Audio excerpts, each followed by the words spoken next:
Здравейте, приятели! Миналата седмица завършихме с една единствена дума – проверявам. Проверявам кое е истинско, кое има реална стойност и кое заслужава следващата ми крачка. От 24 до 30 август идва логичното продължение, защото след като веднъж сме видели истината с очите си, идва по-трудния въпрос. Какво правим, когато новата информация напълно променя стария ни план? Точно това ще бъде голямата тема тези дни. 24-26 август. Не връщайте старото на сила. От 24 до 26 август няма нов силен аспект между бързите планети. Продължава обаче фоновия секстил между Нептун и Плутон. И след проверките от предните дни, неговото послание е предопределено и ясно и категорично. Ако вече сте разбрали, че нещо не работи, спрете да го спасявате на всяка цена. Връзка, в която единствено вие правите компромиси. Работа, която ви изтежда и взема много повече, отколкото дава. План, който постоянно се налага да кърпите и спасявате. Разход или инвестиция, които отдавна сте загубили във всякакъв смисъл. Или очакване към човек, което реалността отдавна опроверга. Тези 2 дни не изискват да взимате прибързани решения. Напротив, не бързайте да запълвате празното място, само защото ви е некомфортно да стои празно. Понякога, първо, трябва да разчистим старото, за да видим какво реално може да дойде на негово място. 27-28 август. Слънце съдпад Меркурий. На 27 август идва дългоочакваната яснота. Нещо, което отдавна обмисляте, най-после си идва на мястото. Важен разговор, отлагано решение за работа, нова идея, документ или избор между 2 възможности. Изведнъж си казвате: добре, вече знам точно какво ще направя. Това е силата на Слънце Меркурий, мисълта и намерението гледат в една посока. Но тук има капан. Да решите, че щом за вас всичко е ясно, значи вече знаете цялата истина. Не бързайте да се заричате. Още на 28 август може да изскочи детайл, който въобще не сте предвидили. Затова направете план, но оставете вратата отворена за промяна. 28 август. Денят на обрата. 28 август е най-динамичният и преломен ден от целия период. Едновременно имаме Слънце квадрат Уран и Меркурий квадрат Уран, а паралелно с това започва и мощният стабилизиращ тригон между Юпитер и Сатурн. Това е ден, в който сценарият се пренаписва. Получавате новина, която изобщо не сте очаквали. Срещата се отменя, премества или пропада в последния момент. Оговорка се променя или планът за работа се пренарежда из основи. Получавате условия, съвсем различни от първоначално договорените. Човек от обкръжението ви реагира по начин, който искрено ви изненадва. Техника, интернет, транспорт или график се сриват внезапно. Или вие самите отсичате. Край. Повече няма да играя по тези правила. Тук най-лошата реакция е да се вкопчите в стария план, само защото е бил ваш. Оран не го интересува дали промяната ви е удобна. Той просто показва къде стария модел вече е изчерпан. Меркурий квадрат Уран. Новината, която променя решението. Думите на 28 август режат като бръснач. Неочаквано съобщение, имейл, отказ, промяна в оферта или нова информация могат да преобърнат картината от сутринта до вечерта. Затова не реагирайте на първи импулс, особено ако новината ви вдигне кръвното. Меркурий с Уран прави езика прекалено бърз.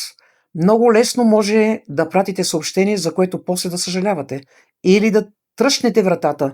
Тогава преключваме, а 2 часа по-късно да разберете, че е имало елегантно решение. И обратното, точно когато стария вариант пропадне, може да ви осени гениално ново решение. Правилото за 28 август. Първо чуйте цялата информация, едва тогава решавайте. Слънце квадрат Уран. Това вече не ми пасва. Промяната може да дойде и отвътре. Работа, която се търпели с години. Изведнъж започва да ви задушава. Правило, с което сте се съобразявали, ви изглежда напълно абсурдно. Във връзката, вие или партньорът може рязко да поискате повече лична свобода. Внимавайте с крайностите. Или става както аз казвам, или всичко свършва. Не бързайте да палите мостове. Понякога не е нужно да разрушавате цяла къща. Нужно е само да смените правилата в нея. 28-30 август. Юпитер, Тригон, Сатурн. Стабилната опора. И точно тук идва най-големия ни кос. Докато Уран разклаща старите основи и Юпитер и Сатурн ни дават инструментите да построим работещ нов план. Това е перфектната комбинация между възможност и суров реализъм. Предложение за развитие с ясни конкретни условия. Практично решение на финансов въпрос. Превръщане на добра идея в реален работещ проект. Договаряне на по-добри условия на труд. Поемане на по-голяма отговорност, но с реална перспектива и растеж. Всяка голяма идея тук минава през един прост тест. Може ли това реално да се изпълни на практика? Ако отговорът е да, действайте. Юпитер и Сатурн не обещават лесен подарък. Те дават нещо много по-ценно. Шанс да изградите резултат, който да остане за години напред. Какво ни казват аспектите заедно? На 27 казват: имаме план. На 28 реалността отговаря: има нови обстоятелства. А Юпитер и Сатурн отсичат: добре, направи по-добър план. Това е тънката разлика между провала и адаптацията. Затварят ви една врата, отварят друга. Променят условията, сядате и предоговаряте. Разместват ви графика, намирате по-ефективен ритъм. Стария модел в отношенията се изчерпва, сядате и поставяте нови граници. Даден разход вече ви тежи, пренареждате бюджета без драми. Не хабете сили да връщате нещата там, където са били. Задайте си правилния въпрос: как да направя така, че това да работи за мен от тук нататък. 29-30 август дайте форма на новия план. След разместването около 28 идва два много трезви и практични дни. Вече знаете новите факти, сега направете корекцията. Има нова оферта, сложете ясни срокове.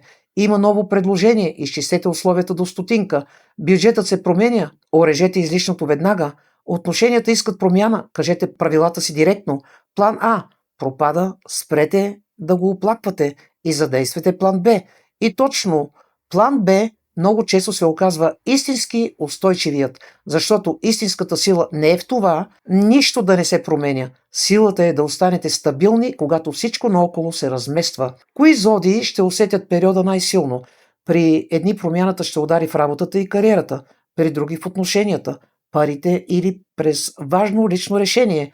Точно в коя сфера от живота ви се разгръща този аспект, според вашата зодия, вижте в подробния месечен хороскоп за август, който съм оставила като линк под видеото. Финал.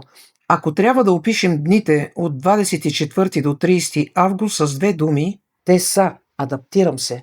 Не се отказвам от крайната си цел, само защото пътят се промени. Сменям начина, по който ще стигна до нея.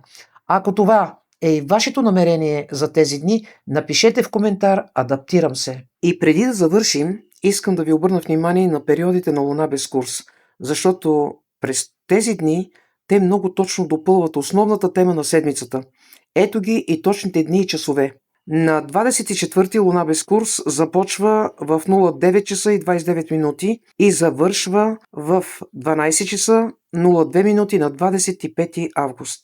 Луна без курс започва на 27 август от 00:59 часа и завършва до 22 часа 04 минути.